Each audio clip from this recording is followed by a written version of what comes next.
예, 북새통 북리뷰 벌써 64번째입니다. 이번째 책은 어떤 질문은 당신의 벽을 깬다 이고요. 이 책이 어떤 질문은 당신의 벽을 깬다인데 예스24 기준으로 평점이 9.4예요. 되게 높은 책이고 이 저자도 할 그레거슨이라고 MIT 교수고 특히 이제 인사 조직 혁신 뭐 이런 쪽 연구하시는 분입니다. 그래서 나름대로는 우리나라에서 작년에 번역된 책 중에 그래도 좀 꽤 평이 좋았던 책 중에 하나입니다. 근데 보니까 어떤 질문은 당신의 벽을 깬다 제목이 적게 나면 잘 팔릴 장르 책은 아니에요. 소위 말하는 잘 팔리도록 이렇게 네이밍도 잘해야 되는데 그러지는 못했다는 말씀을 드리는데 좀 묻히는 분위기가 있어갖고 이 책을 좀 끄집어왔습니다. 그래서 제가 생각하기에는 저 책은 다시 끄집어서 계속 읽어볼 필요가 있는 책 중에 하나. 그래서 여러분들도 오늘 이게 북새통 같이 나누고 또 돌아가셔서 밑줄 그어가면서 또 읽어보면 좋을 만한 책입니다. 내용을 좀 정리를 좀 해보도록 하겠습니다. 보통 우리가 적절한 답을 찾는 것은 되게 어려운 일이 아니죠. 근데 우리는 항상 답을 먼저 쓰는 게 되게 익숙해 있잖아요. 그런데 뭐가 어렵냐? 질문 만드는 거 되게 어렵습니다. 그래서 요즘 중고등학교 선생님들 중에 이런 숙제를 내준다고 하더라고요. 간혹가다 저도 그런 적이 있는데 니들이 문제 내어봐. 그럼 그 문제 내온 것 중에 내가 골라서 낼게. 대학교 때도 그러신 교수님들도 계세요. 니들이 문제 낸 것 중에 내가 골라서 문제 낼게. 그럼 생각보다 문제 내는 거가 어렵거든요. 왜냐하면 잘못 문제 내면은 뻔한 거 내용이 되고 뭐 단답식 문제를 내면 그것도 재미없는 문제가 되고 그래서 어떻게 보면은 문제를 만드는 것이 더 어렵더라. 우리는 쉽게 문제가 만들어진 것을 푸는 거에 익숙해 있는데 그 문제를 질문을 만드는 것이 되게 어렵다는 얘기를 하고 있습니다. 특히 피터 드러커는 이런 말을 하죠. 적절한 질문을 찾는 것이 매우 중요하고 어렵다. 잘못된 질문은 알맞은 답을 구하는 것보다 쓸모없고 위험하기까지 하다. 질문이 잘못되면은 내가 잘못됐다는 거죠. 안도현 시인 안도현 씨가 있잖아요. 이런 연탄재 함부로 발로 차지 마라. 너는 누구에게 한 번이라도 뜨거운 사람이었느냐. 그렇죠. 연탄재. 그 되게 관찰력이 뛰어난 거예요. 연탄재를 보고 너는 마음대로 차지 마라. 너 얼마나 뜨거운 적이라도 한 번이 있었지 않느냐. 뭐 이런 안도현 씨의 질문도 되게 의미가 있고요. 꽤 오래된 영화죠. 올드보이. 올드보이 보신 분들 아시겠지만 저는 꽤 오래전에 봤었는데 되게 충격적인 장면이 많이 나오잖아요. 다 보셨나요? 올드보이? 기억이 나시는지 모르겠지만. 그래서 그 올드보이 주인공 최민식 씨가 그 자기를 감금해서 풀려준 그 사람을 계속 잡으러 다니잖아요. 그래서 너는 누구냐? 계속 묻죠. 그랬더니 네가 나를 못 잡는 이유가 있다. 네가 지금 질문이 틀렸다. 내가 너를 왜 감금했냐고 묻는 게 아니라 왜 15년 됐을 때 이 시점에 너를 풀어줬는지를 물어야지 답이 풀린다라고 하는 장면이 있어요. 뭐 내용을 말씀드리면 다 스포가 되기 때문에 말씀 안 되겠지만 그게 15년이 되는 시점이 다 맞는 거가 있죠. 자기 자녀가 큰 시점 여러 가지 걸 고려하고 15년 만에 복수하려고 일부러 기다렸던 그 스토리 있죠. 그래서 질문을 잘해야 되더라. 그래야지 전 맥락을 볼 수 있다라는 것이 이제 오늘 이제 하는 핵심입니다. 그래서 돌파구를 뚫기 위해서는 새로운 질문을 하면 못 보던 새로운 돌파구를 뚫을 수 있다고 합니다. 그런 측면에서 볼 때 지금 우리가 코로나 바이러스가 이렇게 기승을 벌일 때 시간이 많으시잖아요. 돌파구를 뚫는 질문을 던지는 게 되게 중요한 것 같아요. 돌파구를 뚫는 질문. 이게 조지 이스트먼의 그 처음에 카메라를 만들었을 때 저 사진이에요. 저분이 1888년도에 그 코닥 카메라를 만들었는데 그 전에 카메라는 어떤 거냐면 우리 옛날에 결혼식 사진 때 보면 이만한 큰 덩치에 사진 찍고 막 그랬단 말이죠. 근데 초창기는 필름 자체가 건조하지 않고 젖어 있었어요. 그러니까 사진을 찍으려면 엄청나게 큰 장비를 갖고 와서 전문가람이 찍어야 되는 신이 나왔어요. 그래서 그걸 보면서 무슨 질문을 했냐면 아니 평범한 사람들도 사진 찍기를 즐길 수 많고 쉽고 덜 번거롭게 할 수 있는 방법은 없을까? 그거 고민하다가 건조형 필름을 개발하게 되고 그게 계기가 돼서 이 사람이 조지 이스트만인데 본인 스스로가 카메라를 만들어서 이렇게 찍고 그게 이제 코닥의 발전이 이별이 됐더라라는 것이 이 얘기 나옵니다. 따라서 우리가 새로운 혁신적인 아이디어를 낼 때 우리가 관찰하는 것이 중요한데, 우리가 흔히 보고 있는 자연물 자체는 우리에게 관찰할 거리들을 엄청나게 많이 준다는 거죠. 예를 들면 축축한 것에도 잘 붙는 상처용 밴드를 만들 수 없을까 고민했죠. 우리 밴드는 근데 젖으면 띄어지잖아요. 없을까 고민하다가 자연물을 잘 보니까 약간 축축해야 잘 붙어 다니는 동물들이 있음을 발견하죠. 민달팽이, 달팽이, 무슨 갯지렁 이런 것은 약간 축축해야 잘 붙잖아요. 그래서 그들의 행태나 습성, 그 다음에 촉감 이런 것들을 잘 봐서 심장, 방광 수술하고 나서 거기다 꼬매거나 이럴 수 없는데 테이프를 딱 붙이기 좋은, 그래서 그런 수술 부위에 붙이는 테이프를 발명했는데 그게 원천은 뭐냐면 이런 질문이었다는 거죠. 축축한 데도 붙일 수 있는 방법이 없을까? 근데 축축한 데에 붙어 다니는 게 있네? 갯지렁이, 달팽이 뭐 이런 거네? 이런 질문과 이에 대한 관찰, 질문과 관찰 통해서 해결. 그래서 어떻게 보면 창조적인 솔루션은 좋은 문제를 꿰뚫는, 돌파구 뚫는 질문에서 나오더라. 지금 세상이 어렵다고 하잖아요. 이때 우리가 해야 될 것은 이거를 꿰뚫는 질문을 가지고 있어요. 그래서 어떻게 보면 모든 사람이 나만의 질문거리 하나를 갖고 다니는 게 되게 중요한 것 같아요. 제가 얼마 전에 아내한테 혼났어요. 왜냐면 우리 막내한테, 막내가 이제 혼자서 이제 뭐 학습해야 되는 거 있는데 내가 볼 때마다 그거를 얘기했나 봐요. 너 그거 했냐? 아내가 저를 부르더니 당신은 애 만났을 때 하는 얘기가 그 얘기만 하냐고. 애와 할 수 있는 이야기가 수십 가지가 엄청나게 많은데 그 얘기를 한다는 얘기는 당신은 그 가치관만 얘기하는 거 아니냐고. 아니 잘하는 건 얘기 안 하고 못하는 것만 얘기하다 보니까 그렇게 된 거예요. 그러니까 듣고 보니까 그 말이 맞아. 그러니까 물어봤잖아. 했냐. 그냥 했냐라고 물어봤던 거는 뭐냐면 안 했길래 물어본 거, 안 하고 있는 게 눈에 보이기 때문에 물어보는 거잖아요. 그러니까 그게 너무 사람들을 이렇게 움츠리게 하고 수축하게 하는 효과가 있더라고요. 그래서 이제 최근에 저희 집 자녀들과 관계가 되게 좋아요. 왜냐하면 아무것도 묻지 않아요. 그런 질문을 안 해요. 특히 뭘 했냐 안 했냐의 질문을 안 해요. 어떤 질문이냐면 선문답 던지는 질문을 던져요. 엉뚱한 얘기를 던져요. 그 애들 엄청 좋아하더라고요. 속으로는 그 질문 던지기가 내가 하고 싶은 질문이 있는데 그걸 하면 관계가 나빠지니까 절대로 하지 않고 선문답 던지는 듯이 던지는 질문들을 하죠. 그랬더니 이제 집안에 가정의 평화가 왔어요. 그래서 코로나 바이러스 때문에 이렇게 사람들도 참 힘든데 어차피 지금 큰 애도 지금 학교를 부산에서 다니는데 부산에 안 있고 지금 학교 집에 와 있잖아요. 우리 막내도 지금 학교 가는데 안 가고 있잖아요. 뭐 어쩌겠어요. 그냥 집에서 하면서 그런 선문답 던지는 질문을 던지는 거죠. 덕분에 관계는 좋아지고 있습니다. 그래서 아까 답을 정해놓고 하는 질문들이 대부분 닫힌 질문이에요. 이런 거죠. 정답이 있어요. 정답에 맞춰서 그 답을 하게끔 유도하는 것, 이게 닫힌 질문입니다. 이런 거죠. 네가 알고 있는 지식을 물어보는 것. 너 50페이지 셋째 줄에 있는 거 뭔지 알아? 뭐 이런 것들. 이런 어디 가면 제일 많이 볼 수 있냐면 국회의원들이 청문회 때 장관들 나오라고 해서 질문 있잖아요.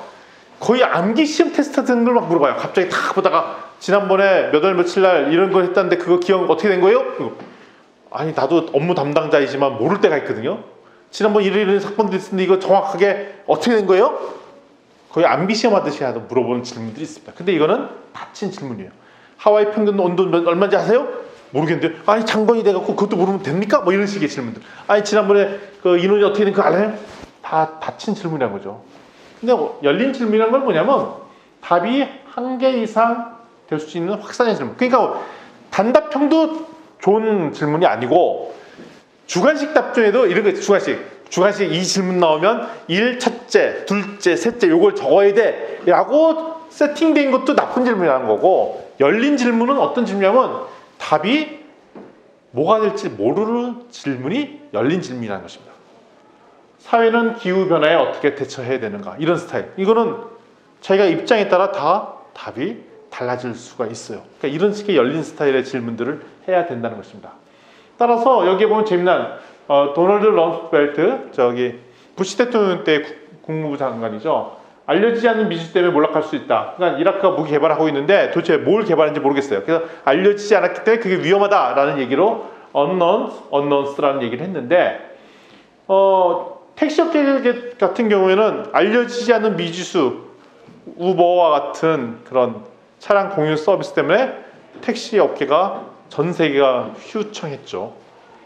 10년 전만 해도 생각지 못했던 서비스가 갑자기 나와버리면 휘청, 산업을 파라다임을 바꾸는 일들이 생겨버린 것도 있고, 따라서 알려지지 않은 미주에서 생각하고 질문을 열고 통찰을 하면은 깊은 해안들이 생긴다는 게 이 책의 얘기입니다. 따라서 어떻게 되느냐, 훌륭한 질문을 만들어서 던지면 내가 갖고 있는 사고의 장벽들이 없어진다는 거죠. 첫 번째 할 수 있는 것이 내가 갖고 있는 프레임워크를 재구성해보라 라는 게 얘기입니다. 티나 실리가 이런 얘기를 했어요. 질문은 답이 들어갈 틀이다. 틀을 바꾼다면 거기서 해결할 수 있는 해결책은 엄청나게 큰다는 거죠. 근데 우리가 보통 인지심리학이나 심리학에서는 새로운 것들을 주입하면 불안해한다고 합니다. 보통 편한 사고나 사고 틀이 안주하기 쉽고 생활도 동일한 생활 패턴대로 사는 게 편하지 새로운 업무 스타일이나 출퇴근 방식이 바뀌거나 생활 리듬이 달라지는 걸 되게 불안해해요. 그래서 지금 맨 처음에 코로나 바이러스가 들어오고 불안했던 거는 삶의 패턴이 달라졌잖아요. 그러니까 초기에 엄청나게 불안했어요. 그게 인지심리학에서 뭐냐면 생활 리듬이나 모든 패턴들이 달라지면 좌절하게 되고 될 수 있으면 그 틀에 벗어나지 않는 습성이 있다고 합니다. 그런데 혁신가는 내가 갖고 있던 삶의 패턴이나 이런 것들을 계속 깨는 사람이 혁신가들이 많다는 거예요. 그러니까 보통 혁신을 잘한다는 사람들이 평상시에 다른 삶들을 사는 사람들이 되게 많아요. 그러니까 예를 들면 미국의 변혁을 하고 있는 벤처 기업가들의 생각외로 동성애자들이 많아요. 그건 왜 그러냐면 정상적인 보통 사람들이 하는 삶의 패턴이 아닌 사람들이잖아요. 그러니까 그런다든지 아니면 독특한 문화를 즐긴다든지 독특한 장르의 영화나 음악을 즐긴다든지 기행과 같은 삶을 산다든지 이런 사람들이 많아요. 왜냐하면 보통 사람은 그런 사람들 안 살아요. 근데 보통 사람들이 그런 삶을 산다는 것은 생활 리듬도 똑같고 삶의 패턴도 똑같고 문화도 똑같기 때문에 새로운 시도를 안 할 가능성이 있다는 거죠. 그러니까 평상시에 새로운 시도를 많이 하는 사람들은 내가 지금 하고 있는 평상시의 삶들을 깨는 역할들을 할 때 새로운 생각들을 많이 한다는 것입니다. 따라서 아이타임의 에치온이라는 학자도 그 얘기를 했는데 변혁적 지식보다는 일반적인 보통 사회 안정을 추구한다는 거죠. 결혼하면 안정을 취하고 직장 오래 하면 안정을 추구하고 뭐 이런 것들. 그래서 우리가 있잖아요. 벤처기업 창업은 나이가 많아지면 하면 안 된다고. 그 이유는 뭐냐면 그만큼 안정을 추구하기 때문에 하는 거고 20대 후반에 30대 초반에 해야 되는 것은 뭐냐면 그때는 별로 잃을 게 없기 때문에 그런 시도를 해다라고 얘기를 하는 겁니다. 따라서 자신의 지식체계를 이루고 있는 틀에 의문을 제기하는 것은 내가 판을 깨야 되는 거기 때문에 엄청나게 어려운 일이라는 거죠. 이 책의 중간에 재미난 얘기가 있습니다. 코페르니쿠스가 지동소를 주장했잖아요. 그러면 지금 우리가 다 천동소, 그러니까 천동설이나 지구가 도는 것을 다 알고 있는 상황에서 우리가 이런 생각을 할 수 있어요. 그때 그 사람들은 왜 바보같이 지구가 가만히 있고 이게 태양이 우리 지구를 돈다고 그렇게 생각했을까라고 생각할 수 있잖아요. 근데 질문을 바꿔서 왜 그때 그 사람들은 그렇게밖에 생각할 수밖에 없었지? 라고 질문 패턴을 달라지면 그 시대 상황들이나 이런 것의 이해도가 달라진다는 거죠. 우리 기준으로 볼 게 아니라 상대방의 입장에서 새로운 내용들을 봐야 된다는 거죠. 따라서 우리가 무엇이 진실인지 확신할 수 없기 때문에 가장 기본적인 틀만 빼버리고 다 이것이 틀릴 수도 있다는 전제를 깔고 보면은 새로운 관점이 세워지고 심지어는 고객 서비스도 그렇다는 거죠. 우리 식당 가면 처음에 가서 주문을 받고 반찬을 주고 그다음에 주 요식이 나오고 그다음에 기타 등등 그다음에 나중에 서비스도 하고 뭐 이런 순서가 있잖아요. 근데 반드시 그런 순서대로 해야 돼? 꼭 종업원이 주문을 해야 돼? 뭐 여러 가지 틀을 깰 수 있는 아이디어가 나오면 고객 서비스 자체도 혁신적으로 바뀔 수 있다는 것입니다. 최근에 우리나라 한국의 서비스가 혁신이 많이 들어갔어요. 그래서 뭐 요즘엔 자판기로 주문하는 서비스라든지 아니면 마켓 컬리 같은 경우에는 어저께 밤 11시까지 주문한 거가 그 다음날 새벽에 배송된다든지 새로운 장르의 혁신들이 일어나는데 마켓컬리의 사장님 같은 경우에도 엄청나게 까칠하게 장을 보던 분이거든요. 소비자로서. 그래서 그 사람은 이 맛은 요 소고기거리는 꼭 반드시 요 집에서 사야 되고 요거는 요 집에, 그러니까 소위 말하는 그 특정한 그 장을 보는데 시간을 많이 들이는 그런 까칠한 주부였어요. 그러니까 소위 말하는 엘리트이면서 비즈니스맨이면서 이걸 해야 되는 상황이기 때문에 나에게 너무 불편하니까 이거를 좀 더 편하게 자동화할 수 있는 방법이 없을까 해서 마켓컬리라는 서비스를 개발했거든요. 그러니까 보통 사람과는 다른 관점에서 보는 훈련들이 되어 있더라라는 얘기를 하고 있습니다. 따라서 어제의 질문에 답하는 것은 충분하지 않고 시장에 성공하려면 지속적으로 차별화를 만들어야 되는데, 그게 근데 사업을 오래 하면 차별화 포인트가 아니고 그냥 관습대로 하거든요. 그래서 이거를 지속적인 차별화를 만드는데도 핵심이 뭐냐면 계속 질문을 던져라는 거예요. 계속 새로운 질문들을 만들어서 던져야 된다는 거죠. 그래서 새로운 질문을 만들어 던져야 답을 노출할 때 혁신이 일어난다는 겁니다. 그래서 리더가 해야 될 역할은 뭐냐면 조직에 계속적으로 차별점이 내고 있는지 질문을 던지고 바꾸는 역할들을 누가 해야 되냐? 대표님이 하셔야 된다는 것입니다. 근데 왜 질문을 하지 않느냐? 타고나서 본능을 당하는 훈련이 돼서 우리가 뭐냐면 질문하는 거 별로 안 좋아해요. 우리 학교에서도 다닐 때 보면 떠들고 있으면 안 되잖아요.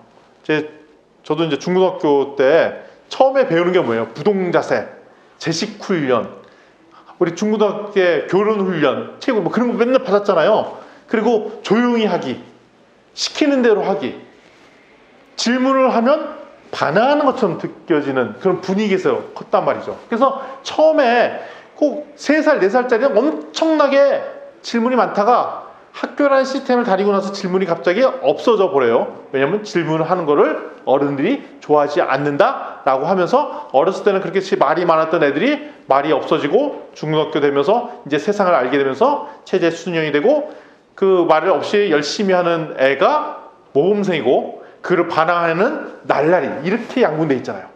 어떻게 보면 소위 우리가 생각하는 날라리, 학교라는 체제를 버티지 못해서 뛰쳐나간 아이들 중에 너 잘했다 라고 얘기해주면 진짜 날라리가 안 되고 혁신가 되는데, 그렇게 되면 막 혼내잖아요. 그러니까 또 삐딱하게 해서 진짜 어렵게 되는 건 아닌가 싶은 생각이 듭니다. 따라서 어떤 학교 분위기를 좋으냐, 학생들이 학업 분위기 수준이 높을수록 묻는 말이나 대답하는 교실 분위기가 좋은 분위기라고 알려져 있죠. 그래서 체벌이 있고, 그래서 교사와 학생 사이의 대화 유형은 권위적 대화가 이루어지고 있습니다. 교사의 목표는 학생들에게 정보를 빨리 효과적으로 전달하는 것, 효율적으로 전달하는 것. 그 다음에 근데 문답식으로 대화를 하면 학생 스스로 아이디어를 탐구하거나 색다른 관점을 취할 수 독려하는데, 이러면 뭘 못하냐? 진도를 못 뺍니다. 시험을 못 봅니다. 그래서 이런 거 할 틈이 없고, 따라서 이거는 적절한 교육 체제가 아니라고 되어 있죠. 따라서 군대와 학교에는 매뉴얼이라는 거 존재하는데, 매뉴얼이라는 것은 뭐냐면 질문하지 못하도록 미리 업무 절차를 정해놓고 이것 따라 행동해. 그래서 어디 군대를 가거나 감옥을 가거나 학교를 가면 지켜야 될 행동 수칙 1번부터 막 적혀 있잖아요. 그것 따라 하고 웬만한 거는 묻지 마. 물어보려면 다시 매뉴얼 봐. 이렇게 되잖아요. 그대로 지키라는 얘기입니다. 왜 계속 질문하지 않는가? 권력 앞에 질문은 공격받는다고 느껴집니다. 그래서 권위자가 질문하면 질문한 걸 되게 싫어한다라고 얘기죠. 그래서 저도 지금 모 권력자, 제가 아는 권력자가 있어요. 근데 거기에 주변에서 숭했던 사람들 얘기 들어보니까 그분은 브리핑하다가 질문을 하거나 말해라고 얘기 안 했는데 이렇게 말을 하면은 엄청 화를 내신대요. 권위가 있는 거죠. 권력 있는 사람들은 있잖아. 내 말에 토를 다냐. 이러면 창의적인 아이디어를 나올 수가 없다는 겁니다. 그래서 질문 던진 사람이 승자가 되고 거기에 대답한 사람이 패자가 되는 거죠. 질문을 할 수 있는 사람은 권력 있는 사람이 질문하고 권력 없는 사람은 질문하면 안 되는 분위기에 익숙해지면 창의적인 게 안 나온다는 겁니다. 그런 측면에서 볼 때 우리나라는 지금 분위기가 많이 바뀐 것 같아요. 옛날에는 이런 분위기가 가득했는데 최근에 들어서는 그 권위라는 부분들이 많이 상쇄되면서 비교적 자유롭게 질문할 수 있는 분위기가 지금도 여전히 남아있긴 한데 더 좀 달라진 거는 사실인 것 같아요. 그래서 우리는 성장 마인드셋을 하는데 그 질문을 하면 고정 마인드셋이 되고 성장 마인드셋은 계속 성장하려는 추구하는 생각이 있어야 질문을 할 수 있다는 것입니다. 자발적으로 배우기도 하지만 무엇보다 계속 배우려고 하고 계속 시도를 하는 사람이 질문을 한다는 거죠. 아까 코닥 이스트만의 그 회사 1888년대에 그 카메라를 만들었던 회사가 결국 2012년도에 코닥이 파산 위기가 선정이 됐죠. 근데 아이러니하게도 1974년도에 1만 화소짜리 픽셀의 디지털 카메라의 원천 기술을 개발하는 게 코닥이에요. 근데 왜 망했냐? 초창기 버전이니까 1만 픽셀, 지금 화소가 1200만 막 이러잖아요. 1만 화소면 별로 화질이 안 좋은 거예요. 근데 초창기 화질도 안 좋고 사진 공유나 인쇄 이런 거 불가능해요. 근데 이제 이걸 몇 년도에 만들었다고요? 14년도. 그때부터 계속 이 혁신을 추구해 나갔으면 지금 코닥은 멸망하지 않고 어쩌면 스마트폰 만들고 있을지도 몰라요. 코닥. 근데 결국은 코닥은 부도 처리가 됐습니다. 따라서 더 많은 질문이 나타날 새로운 공간이 필요한데, 그러니까 프레임워크를 바꾸면 질문이 막 나오기도 한다는 것입니다. 예를 들면 멸종위기의 동물 보호 문제. 그러면 멸종위기였으니까 어떻게 하면 밀렵을 막을까? 그거에 관련된 아이디어를 내는데 이게 프레임워크를 바꿔버리면 새로운 아이디어가 난다는 거죠. 아니 굳이 사람들이 밀렵하는 걸 막지 말고 못 막겠어. 그러면 차라리 이 동물들을 딴 데로 옮겨버리면 어떨까? 그래서 그러면 어떻게 하면 서식지로 옮길까 하면 쉽게 풀 수 있다는 겁니다. 질문을 바꿔버리면 오히려 솔루션이 더 쉬운데, 해법이 쉬운데 고정관념으로 질문을 해버리면 솔루션이 되게 어려워서 잘 못 풀 가능성이 있다는 것입니다. 따라서 지금 나와 있는 수많은 사회 문제가 해결이 잘 안 나오는 거는 질문이 잘못됐기 때문에 솔루션도 잘못됐을 가능성이 높다는 것이죠. 따라서 이거를 하기 위해서는 첫 번째 야심찬 목표를 만드는 것이 되게 중요합니다. 이게 딱 목표를 본 순간 가슴이 벌렁벌렁 뛰어서 막 하고 싶어지는 그런 목표를 잡아야 된다는 거죠. 그래서 인투잇이라는 인도 회사의 중역 BJ 아난드는 인도를 위한 당신의 10억짜리 상품은 무엇인가요를 달고 살았대요. 그래서 내가 만든 서비스는 한 인도로에서 10억 달러면 얼마예요?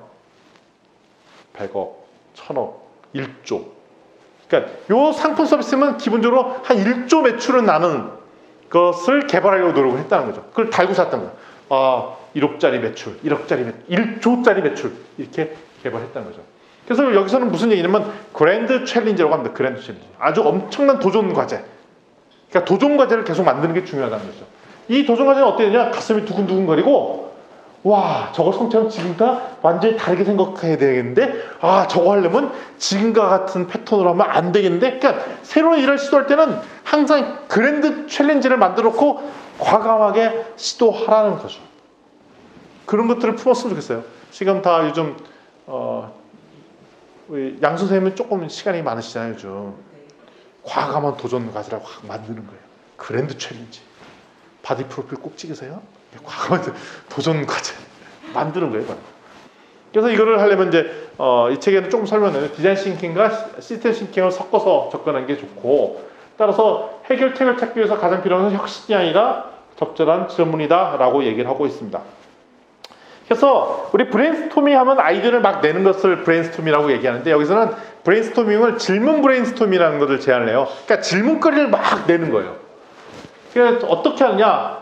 가슴 뛰는 문제를 하나 만들어 놓고, 두 번째 4분 동안 15개, 20개의 질문 브레인스토밍을 막 만들어내요. 그걸 해결할 관련된 질문을 막 만드는 거예요. 따라서 칼 와이라고 조직 행동론에 되게 유명한 학자가 있거든요. 미국 학자분이 이런 얘기를 했어요. 왜 적어야 되냐? 자기가 무슨 말을 하는지 적어보지 않고서는 스스로 무슨 생각을 하는지 어떻게 안단 말이냐. 제가 저랑 같이 수업을 해보시면 알지만 베넷이란 성찰한다고 꼭 포스트잇 적게 하잖아요. 그 적게 시키면 대부분 많은 사람들이 싫어하시는 분들이 있어요. 귀찮게 말로 하면 안 돼요? 말로 하면 안 된다는 거예요. 안 적으면 생각이 없다는 겁니다. 적을 수 있어야 그 사람이 생각한다는 겁니다. 그래서 포스트잇에 15개에서 20개의 질문을 적게 하는 것이죠. 그리고 질문을 분석하는 겁니다. 평가 기준은 뭐냐면 진짜 내가 생각했던 질문 그런 거 빼고 이건 내가 한 번도 생각해보지 않았던 질문이야? 솔직히 답을 하는 질문 아닌가? 이러면 제끼라는 거죠. 그리고 이걸로 해서 감정적인 반응, 좋든지 나쁜지 이걸 봤더니 막 가슴이 뛰어. 이런 질문들을 발굴해냈다는 거죠. 그리고 5A는 이 질문을 왜 질문한 것이지? 왜 질문한 것이지? 그럼 더 심화시켜 나가면 질문이 더 깊어진 질문으로 바뀔 수 있다는 겁니다. 그러니까 이런 거죠. 이 질문을 골랐다면 이 질문이 왜 중요한가? 이 중요한 이유가 뭐지? 그리고 이 이유가 왜 또 중요한 거야? 뭐 이런 식으로 더 정제하는 과정을 하면 우리가 핵심 질문을 찾을 수 있다는 거예요. 그래서 여러분들이 나만의 질문거리를 하나 딱 갖고 있는 게 되게 중요해요. 그리고 그거를 더 이쁘게 만드는 게 중요하고 그 질문을 날마다 스스로 물어보면 여러분이 성장할 수 있다는 것입니다. 셀즈포스라는 미국의 IT 기업이 있어요. 꽤 유명한 기업입니다. 그 기업은 보통 브레인스토밍 할 때 V2MOM 이 기법을 썼는데요. 처음에 비전에 관련된 질문을 하고 두 번째는 가치, 그다음에 메소드, 그다음에 장애물, 평가지표 이렇게 5가지의 지표를 두고 질문을 던졌대요. 첫 번째 비전에 해당하는 것은 정말로 우리가 원하는 것은 무엇인가? 이게 진짜 우리가 하고 싶은 그 비전이 담긴 건가? 라는 거죠. 새로운 사업을 하려고 할 때 이거 진짜 네가 하고 싶은 거 맞아? 네가 여기 비전이 뭐야? 뭐라는 걸 물어보는 거죠. 처음에 하다 보면 내가 하고 싶은 거 아니었는데 어떨결에 분위기 타면서 하게 되는 일이 있거든요. 저도 그럴 때 있어요. 뭐 제안서 나올 때 사실 나 이거 별로 하고 싶지 않았던 건데 그냥 얼떨결에 다른 사람이 같이 하자고 그러니까 하게 되는 것. 이런 거냐는 물어보는 거. 진짜 너 하고 싶었던 거 맞아? 라고 물어보는 거죠. 그런 애 있잖아요. 그래서 굳이 그거 하려고 했던 건 아닌데 뭘 하는 것들. 두 번째. 근데 이게 진짜 우리한테 중요한 가치가 있는 거야? 별 의미 없는 건데 하는 거 아니냐는 거죠. 세 번째. 그래서 우리가 어떤 방식으로 그 성취 얻어낼 것인데 그 결과물들을. 네 번째. 그러면 이거 진행하고 얻는 과정에서 방해 요소가 어떤 것들이 방해 요소라고 생각하지? 이걸 정리해보고. 그리고 다섯 번째. 만약에 그 가치를 얻었다면 어떤 지표를 가지고 예를 들면 매출이 얼마? 수익이 얼마? 아니면 고객 숫자 몇 명? 이렇게 구체적으로 잘 됐다는 기준이 뭐냐? 이게 평가 지표라고 하는 거예요. 얻었다는 확실할 수 있는 기준이 뭐냐? 그러니까 이런 것들을 가지고 새로운 사업에 제안을 하면 그걸 가지고 확인해 봤다는 겁니다. 이런 스타일의 질문들은 되게 의미 있어요. 그러니까 새로운 일을 하고 싶어요? 그럼 그거를 이런 기준으로 물어봤다는 거예요. 어느 회사가 저 세일즈포스에서는 그렇게 물어봤다는 겁니다. 따라서 이게 되려면 조직 내에 어떤 분위기가 있어야 되냐면 조직 내의 인간관계에 다소 위험한 무릎을 써도 괜찮다는 구성원들의 믿음이 있어야 돼요. 그러니까 잘못된 얘기를 하거나 뭐 이래도 괜찮아 하는 분위기가 있어야 조직원들이 이런 아이디어를 낸다는 거죠. 근데 이런 아이디어를 냈더니 분위기가 사장님이 좀 쓸데없는 이런 분위기면 저런 아이디어가 안 나온다는 거죠. 그래서 그런 분위기를 만들어줘야 된다. 심리적 안정감을 만들어줘야 된다. 그러면서 계속적인 틀리는 것을 즐겨야 된다고 얘기합니다. 혁신적인 거기 때문에 실패할 가능성이 없기 때문에 때로는 계속 잘못된 질문이 나오도록 하는 것을 허용해 줘야 돼요. 근데 잘못된 질문을 계속 던져줘야 고정관념이 깨진다는 거죠. 잘못된 질문을 던져. 근데 잘못된 질문만 그 쓸데없는 소리 하고 있네 라는 분위기가 딱 있는 순간 더 이상 잘못된 질문을 못 던진다는 거죠. 잘못된 질문을 자꾸 던져줘야 나중에 그거에서 좋은 질문으로 바뀔 수 있는 분위기가 있다는 것입니다. 그래서 틀릴 수 있다고 생각할 때 질문을 시작하는 거고, 그리고 항상 질문을 받으면 내가 틀릴 수 있다는 걸 전제를 까고 답변을 해야 되는데 점점점 고정관념이 생기잖아요. 특별히 나이가 먹으면 그동안의 경험과 선입견이 있기 때문에 생각이 잘 안 바뀌어요. 그래서 나에게도 틀릴 수 있다고 생각을 하고, 그리고 반대의 입장에서 생각하는 훈련들을 하는 거죠. 내가 만약에 정치를 얘기하면 보수의 입장이라면 내가 진짜 한번 연기하듯이 진보 측 사람이 돼갖고 그 입장을 막 주장해보는 거야.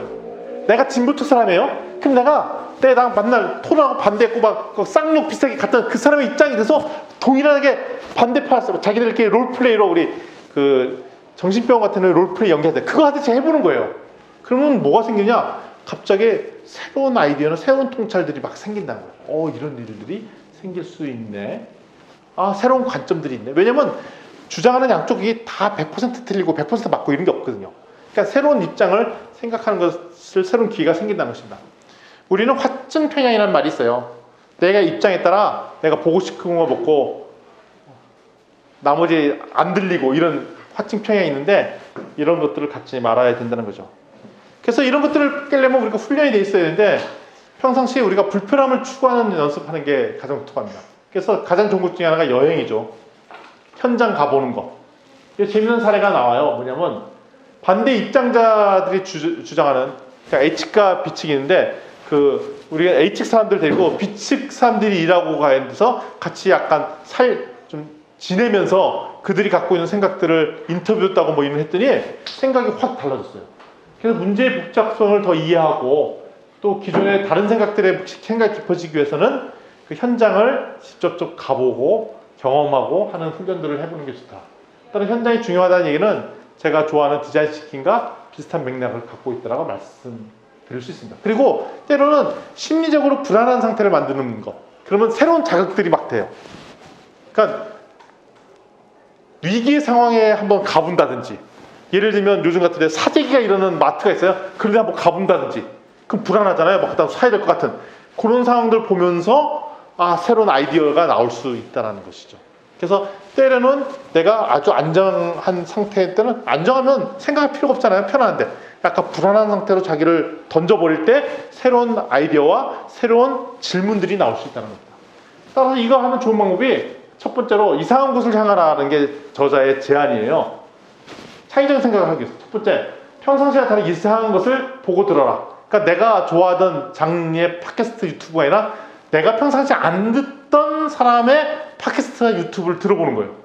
그럴 때 새로운 아이디어가 생길 수 있다는 거죠. 두 번째, 이상한 곳을 산책하라. 그냥 내가 주로 가던 등산하는 코스가 아닌 다른 데로 코스를 가본다든지, 아니면 내가 잘 보지 않던 영화 장르를 가본다든지, 마트나 상점도 내가 평상시 때 안 갔던 데를 가본다든지, 이럴 때 새로운 아이디어가 생기고, 세 번째, 내가 평상시 만나던 사람들이 아닌 사람들과 만나서 이야기 나눠보는 것.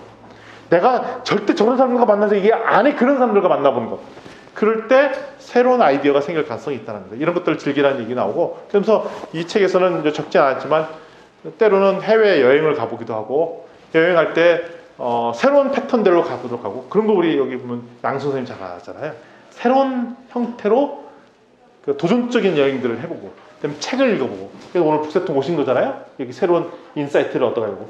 이 혼자 책 읽으면 얼마나 힘들어요. 근데 깔끔하게 정리해 주잖아요. 예, 좋죠. 네. 예, 감사합니다. 고마워요. 예.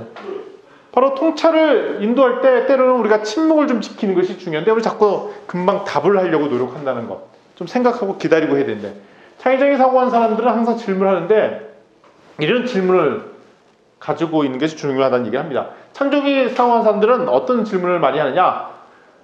창의적 사고의 밑바탕을 찾기 위해서 개인적으로 무슨 일을 하고 있나요? 그러니까 창의적인 사람이 있어요. 이 창의성 유지하려고 혹시 개인적으로 하고 있는 게 있으세요? 이렇게 물어보는 거죠. 그러면 새로운 습관이 있고, 저는요 꼭 집에서 목욕을 할 때 한 1시간 정도 해요. 근데 그때 아이디어 생각할 때 아이디어가 꼭 생각이 나서 그걸 이렇게 적어놔요. 진짜 그러신 분이 있어요. 제가 아는 분 중에 하나도 그 아이패드를 샤워기에 그 수면, 그러니까 젖지 않도록 벽에다 붙여놨어요. 그래서 생각날 때 거기다 메모를 하더라고요.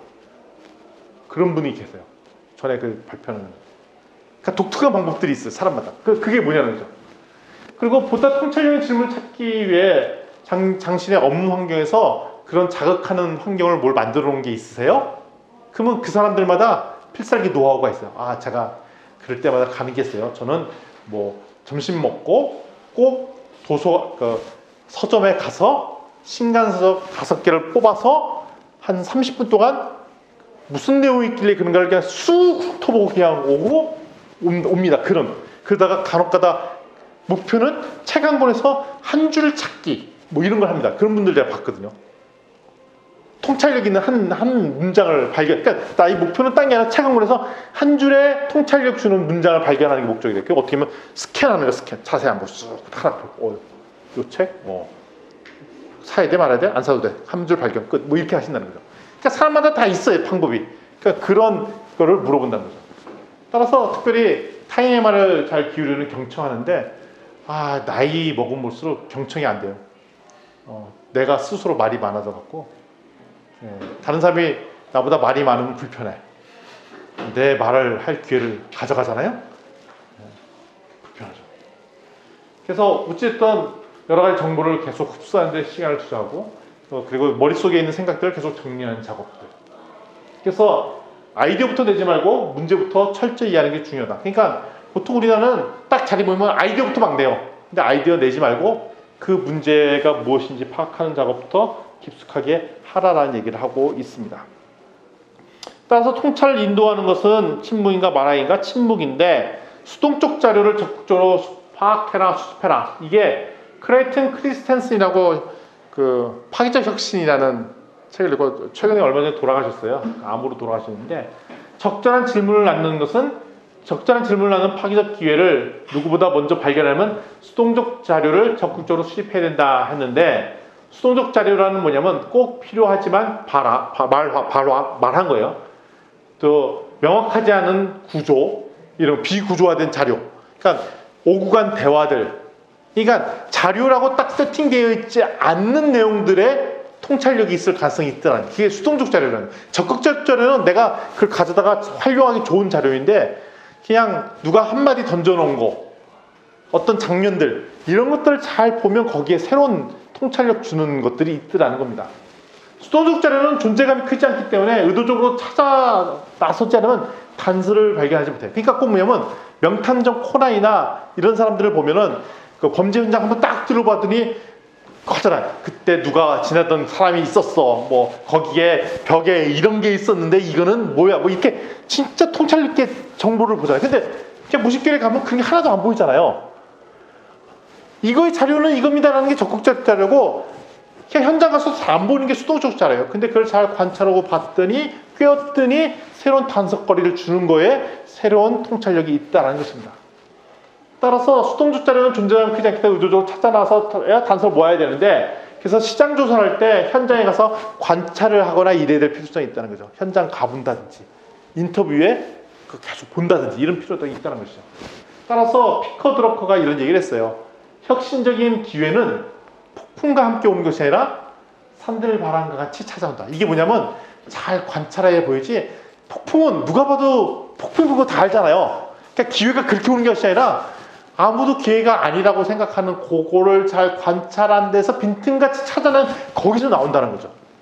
그러니까 질문하고 관찰하고 봐야 돼. 그러니까 여기서 통찰은 뭐냐면 질문도 있지만 잘 보고 관찰하는 것까지 포함이 되어 있는 것입니다. 그러면 질문을 찾았다면 그 다음에 에너지를 쏟아 부어야 되는데 이때 에너지를 계속 붓게 해주는 것이 질문이 그런 촉매제 같은 역할을 한다는 것입니다. 생각을 가로막는 장벽을 낮추고 에너지를 계속 몰입하게 할 수 있다는 거죠. 책에 파타고니아라는 그 친환경 의류 뭐 이런 것들을 환경적으로 생산하는 의류 가방 만드는 회사 케이스가 나와 있어요. 그 사례를 한번 읽어보세요. 되게 사례가 잘 나와 있는데 7장에 그 내용들이 나와 있습니다. 이게 순차적으로 이런 질문했고 기업이 커졌어요. 7장에 나오는데 예를 들면 처음에 질문은 이 회사가 어떻게 했냐면 그 약간 사회적 기업, 친환경 사회적 기업을 하는 가방, 의류 만드는 회사인데 어떻게 사업을 하면서 영혼을 잃어버리지 않고 살 수 있을까? 오타네요. 잃어버리지 않고 살 수 있을까라고 시작했어요. 왜냐면 좋은 일 하면서 사업하면 뭐 돈만 아는 이런 사람이 있는데 영혼도 팔지 않으면서 사업할 수 방법이 없을까? 그러면서 이런 친환경 기업들을 하게 되었고 그러다 보니까 구성원들이나 이런 것 사람들로 같이 한 팀이 돼서 가야 되잖아요. 그러니까 두 번째 질문이 바뀐 게 뭐냐면 이러한 긴장에 신경 쓰는 리더는 자기가 세운 조직을 어떻게 하면 이끌어 나갈 수 있을까? 이렇게 질문이 바뀐 거예요. 그리고 또 하다 보니까 조직이 막 늘었어요. 매출도 막 늘고. 그때 세 번째 질문이 뭘 바뀌냐? 급격히 늘어나는 제조 유통 환경에서도 이거 제조하고 유통이 늘어났기 때문에 환경에 누가 되지 않을까? 염려가 된 거죠. 그러면 생산 많이 하고 환경에 해가 안 되려면 어떻게 해야 되지? 이걸 최소화하는 방법이 무엇이 있을까? 라고 또 질문이 또 진보를 했어요. 4단계로 하니까 또 질문을 했으면 뭐냐면 이제는 거시적으로 어떻게 하면 우리 회사가 지구에 영향을 덜 미치게 그러니까 부담을 안 주게 하면서 이 사업을 할 수 있는 방법이 없지 않을까? 우리가 많이 생산한다고 해서 지구가 부담되거나 환경오염이 안 생기게 할 방법이 없을까? 막 이런 게 된 거죠. 그랬더니 그 좋은 성과들이 나왔어요. 그랬더니 수익도 높아져서 다른 기업들도 이렇게 사업하면 좋겠는데 우리 회사가 하듯이 다른 기업도 이렇게 이런 방식으로 사업하면 어떨까? 이거 어떻게 하면 전파할까? 라고 더 확대가 됐어요. 그래서 또 문제가 돼요. 그러면 다른 기업들이 우리 기업 쫓아면 우리 회사의 경쟁력이 없어지면 어떡하지? 그래서 그 다음번 질문이 나온 거죠. 그럼 퍼지면 우리 회사의 경쟁력은 사라지는 것이 아닐까? 그랬더니 고민해보니까 그래 좀 너무 좋다는 거예요. 근데 다른 회사들이 그런 걸 잘 못하니 오히려 그런 사람들이 우리 경쟁회사도 도와주는 기업으로 바꿔버리자. 그러니까 우리 다른 기업과 우리는 경쟁자가 아니라 우리 다른 경쟁자도 도와주는 기업으로 변모하자. 그러면서 또 더 진보가 나오면 동종업계 회사들이 우리를 쫓아지 않고는 안 되고, 오히려 반대로 이 사업하려면 우리를 쫓아오지 않으면 사업 못할 정도로 판을 바꿔버릴 수는 없을까? 잘 보세요. 시작은 내가 돈 번다고 영혼을 뺏기지 않으면서 사업할 수 있을까라고 시작했다가 마지막 질문은 뭐냐면, 다른 기업들이 우리 회사처럼 하지 않으면 회사도 운영 그치 못할 정도로 우리를 따라오도록 하는 방법이 없을까라고 수준이 높아졌잖아요. 이거 뭐냐? 질문의 강도가 조금씩 세지면서 이 회사의 수준이 높아지고, 이러면서 파타고니아는 전 세계의 친환경을 주도하는 중요한 회사가 됐다는 거예요. 질문을 잘 던진 게 중요한데, 질문은 이 회사의 직원들이 만든 거죠. 재미난 거는 이 회사 안에 재미난 스토리가 있는데, 육아나 그러니까 아기 키우는 것도 같이 할 수 있어요. 그래서 그러니까 엄마가 일을 하면서 유모차에 애를 이렇게 앉혀서 이렇게 밀면서 일하고 달래고, 그런 회사 분위기 상상하세요? 아니, 애를 어디서 맡겨놓고 오든가, 산에 육아시설도 있을 뿐더러 여차면 애를 데리고 와서 옆에 일을 하면서 같이 보면서 일을 할 수 있는 분위기까지, 그 정도로 소위 말하는 직원에 대한 배려의 문제와 친환경 문제에서 수준이 높아져 있는 거예요. 수준이. 이런 거랑 똑같아요. 요즘 대한민국의 코로나 바이러스를 대응력이 뛰어나다고 하잖아요. 근데 장담한 거 있어요. 우리 한국에서 했던 여러 가지 잘했던 점들을 외국에 가르쳐줘도 내가 보니까 별로 도움이 안 돼. 왜? 못 쫓아해. 그거 쫓아기 쉽지 않아요. 그 정도로 우리 수준이 높아져 있거든요. 그러니까 파타고니아가 그 정도로 회사 경영을 한다는 얘기는 엄청난 수준이 높기 때문에 다른 회사가 알고도 못 쫓아하는 그런 게 있더라라는 것을 말씀드리도록 할게요. 그게 다 질문의 힘이었다는 거죠. 그리고 또 재미난 게 7장에 하얏트 호텔 사례가 나옵니다. 여기 하얏트 사례는 핵심 뭐냐면, 고객 경험으로 이 문제를 풀어보자라는 게 핵심이었어요. 그래서 우리가 놓치고 있는 것이 무엇일까? 고객의 관점을 때려 놓치고 있는 것이 무엇일까? 분석을 시작합니다.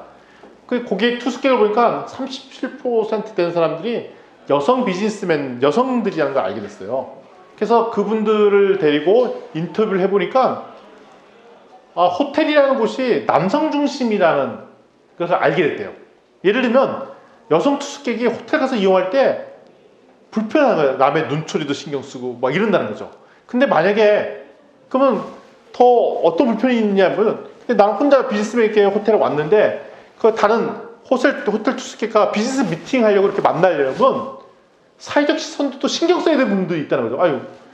나는 일로 와서 이렇게 만나서 왔는데 선사람이 저 사람 뭐 이상한 거 아니야? 뭐 이렇게 생각할 수도 있다는 거죠. 이런 문제까지도 고민하고 있다는 것을 몰랐는데 인터뷰하면서 알게 됐어요.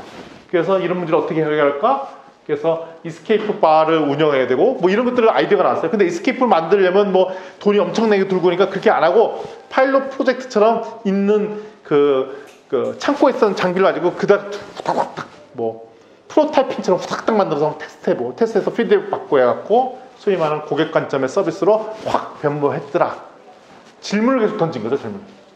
따라서 주목해야 될 부분은 최초의 질문에서부터 폭발된 에너지가 중간에 가면 흩어지지 않도록 계속 몰입해서 혁신을 유도할 때 이 혁신성은 유지되더라, 그 얘기를 하고 있습니다. 따라서 토니 로빈스는 이런 얘기를 합니다. 제1의 질문. 평상시에 이 사람이 하고 있는 가장 큰 질문, 이게 제일 중요하다는 거죠. 여러분들 잘 생각해 보세요. 가장 많이 다른 사람한테 하고 있는 질문이 그 사람을 나타낸다는 것입니다.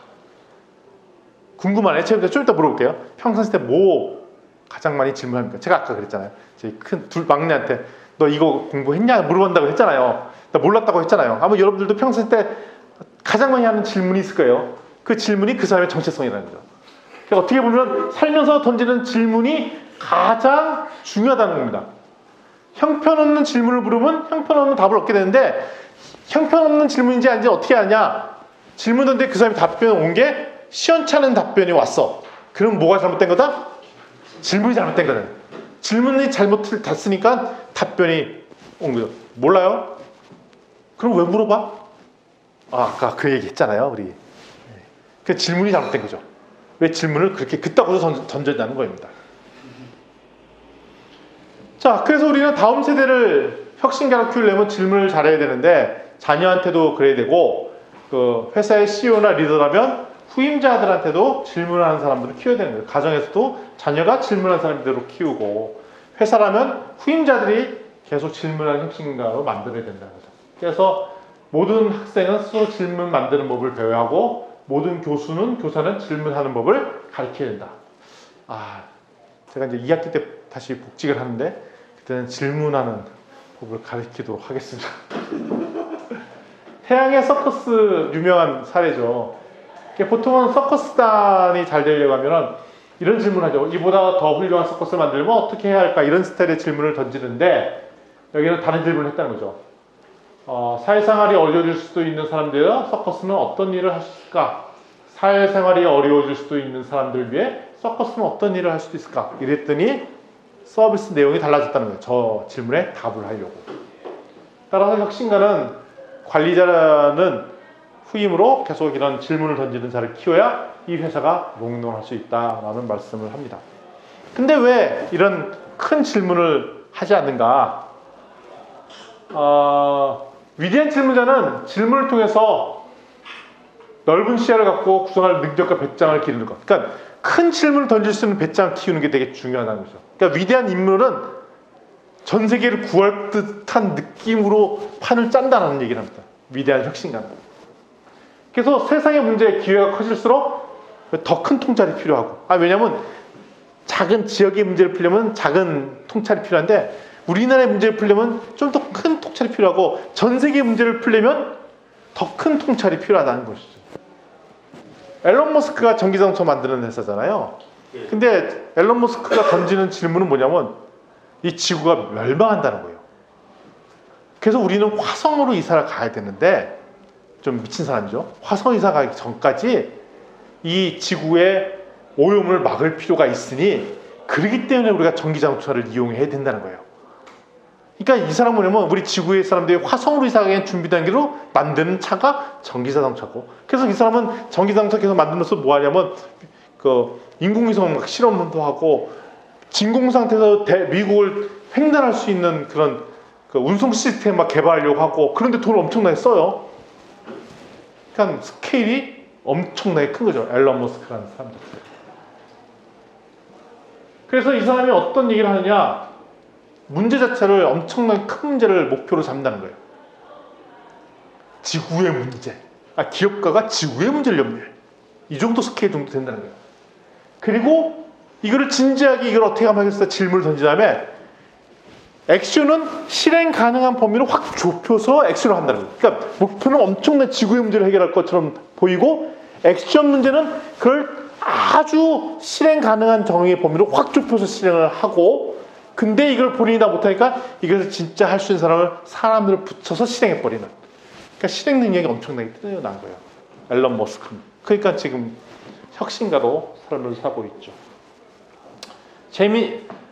유명인들의 이야기, 두 개의 이야기를 마치고 정리하고 마치도록 합니다. 릴케라는 유명한 시인이 있잖아요. 시인이 이런 말을 했어요.